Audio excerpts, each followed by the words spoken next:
Because I mean, to some extent, I can, from the outside looking in, I can understand that. Because you are, like, there's no way to put it. You're bonding through trauma. Yeah. You know, for sure.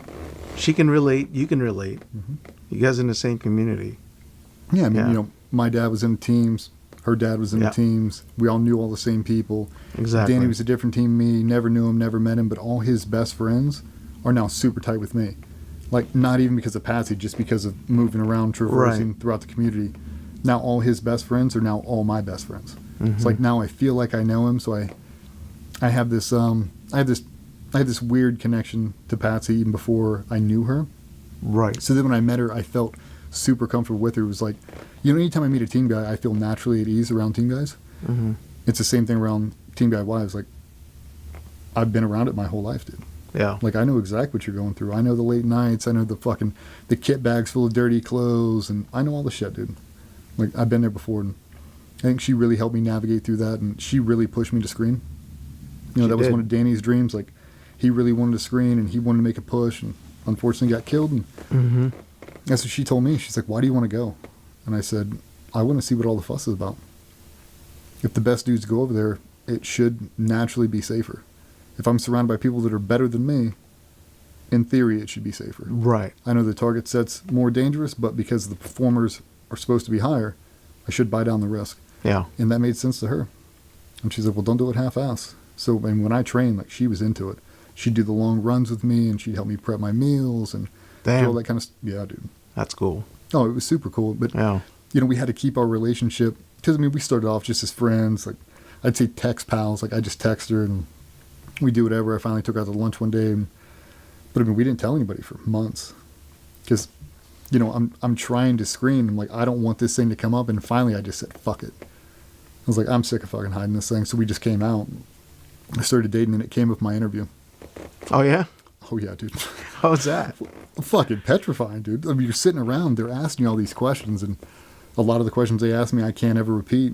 And one of the ones they asked me was about her. He's like, are you married? I was like, nope. He's like, you got a girlfriend? I was like, I do. He goes, tell me about her. I was like, born and raised in Spain. Came over when she was 18 in the Navy. She was actually married to a service member that passed away in 2005. And he's like, who was it? Danny Dietz. And they all looked at each other. They already fucking know. They know. Oh, they know. They know. And they're like, that name sounds familiar. I was like, he was at SCV2, June 28, 2005. They said that? That name sounds familiar? Uh-huh. And I told him, like, how do you think the community feels about you dating a widow? Jesus. And this is what I said. Anybody who's on that board, I know there's a bunch of dudes on here that are going to watch this that have seen that. This is exactly what I said. I went, I don't really fucking care. I don't give a shit. Yeah. I've been in the teams. I've been around this community my entire life, and I never do anything to disrespect this community or any of our past or fallen brothers, and I can't control who I fall in love with. Yeah. And they said something else like, would you leave her to be at this command? And I looked right at them and I said, no. And I was like, if this command doesn't want me because of who I'm married to, I don't want to be here anyway. Just like that. And that was essentially the end of my interview.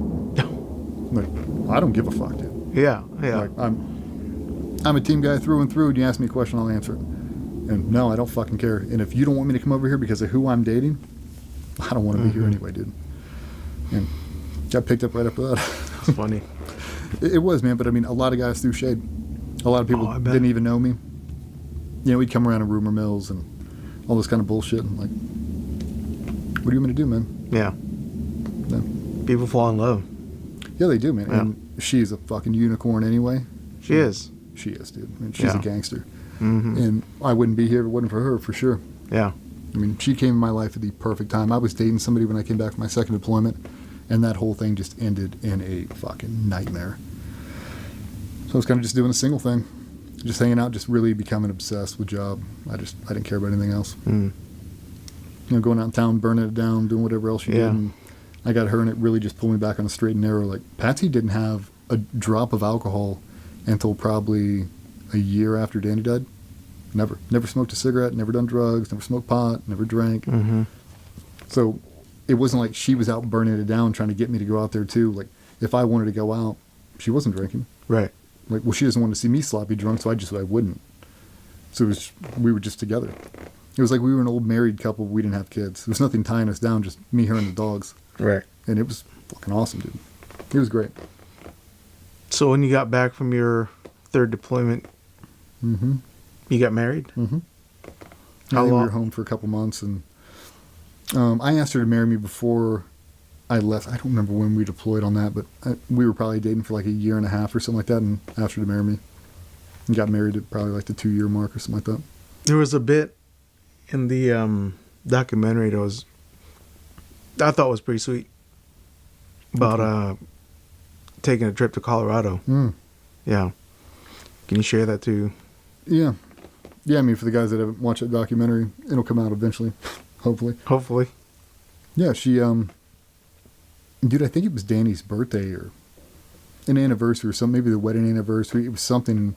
She wanted to fly out to Colorado, and I asked her if I could go, and we went. And, I parked the car, and gave her 20 minutes. She went out there, brought flowers, and she does the whole thing, bringing out Windex, cleaning off his gravesite, bringing stuff from the dogs, and just stuff like that. I mean, we'll bring out, the dog's leashes and dig a little hole and bury the dog's collars at his gravesite and stuff like that. Shit you're not supposed to do, but you do. And she came back in the car. I tell she was crying, and I asked her if she'd mind if I get out and walked over to the gravesite. I was like, never got to meet him. Just want to sit down and yeah, man, sit down Indian style and just had a 20-minute conversation, playing back and forth, and just told him everything. Like, I mean, God, it sounds weird. Like, introduce myself, like where I'm from, where I went to high school, how many deployments, talked about my parents, talked about Patsy, gave him updates on Patsy's family, Nick and Glory, and just everything. Yeah. Just really just introduced myself, and then caught him up to where we were at in current life. And I just told him, I was like, I don't know how to do this, man. I've never been married. I don't know what I'm doing. I'm trying to navigate between being a full-time frogman and being a husband, and I don't know how to do this. And it's not going to be pretty, but I'm going to do the very best I fucking can. And I hope I do you service. And I mean, that was the one thing that I really tried to be okay with, was sharing my house with Danny. Yeah, yeah. If you go to my house right now, there's pictures of Danny on 3/4 of the walls of my house. Like, he's a member of my fucking family, dude. Yeah. Like, he's on my refrigerator. He's in my office. He's in my living room. He's in our bedroom. Like, he just is. Yeah. And it's not a weird thing. Like, my kids know who it is. Like, they'll see a picture of him. Like, we were watching some shit the other day, and something flashed on YouTube, and it was a picture of Danny. And my 7-year-old, she's like, "That's Danny." I'm like, yeah. And she's like, "What's Danny doing on TV?" I was like, it's an old thing. We watched it. And she's like, "Oh, how cool is that?" Like, yeah. She's like, "Is he like my stepdad?" I'm like, I don't know. I don't know what we call Danny. We'll just call him. Let's call him an uncle right now. Mm-hmm. But he is. I mean, he's part of the family. And I always felt really connected with that. And when I first met her, I first came over to their house. That was a new house that Danny had never lived in. But she had this little shadow box they gave her after he died, and the awards were all fucked up. Like, his Silver Star got upgraded to a Navy Cross. The patches were crooked. The Velcro was peeling. It was a shit show. It just was. And I asked her, I was like, "Do you mind if I take a swing at this thing? Because this is atrocious." Yeah. And she's like, "Yeah, I mean, if you don't mind." I grabbed that thing, went over to John Will's studio, bought all the ribbons, all the medals, all the stuff, and made this. I mean, that fucker's probably 3 foot tall, 3 foot wide. I mean, it's massive. And made her shadow box, and she came home one day and it was just hanging on our wall. Like, I think I picked a lock. I don't even think I was living with her. I picked a lock and hung it in the fucking Oh, that's house. cool. And came back, but it was like, I wanted her to know for sure, like, I am never trying to erase that dude's memory. Never. Yeah. I wouldn't want you to do that for me. I'm most certainly not going to do that for you. That dude will forever be a part of my family and be a part of our lives. And I think by accepting that, it really brought us closer together, because I was probably the only dude that wasn't trying to push that away. Like, I want to be the center. I want to be the focus. You got a past. I'm fully adopting it. And it worked. That's Thank cool. God. Yeah. That's admirable. Yeah, I mean, do what you can. Yeah. Cool. All right, well, let's wrap this up, and we'll come back for the next episode, chapter 5. Yeah, we'll go to chapter 5. We'll talk about going to S&T and then checking in. Yeah. Sounds good. Thank you. Appreciate you, man.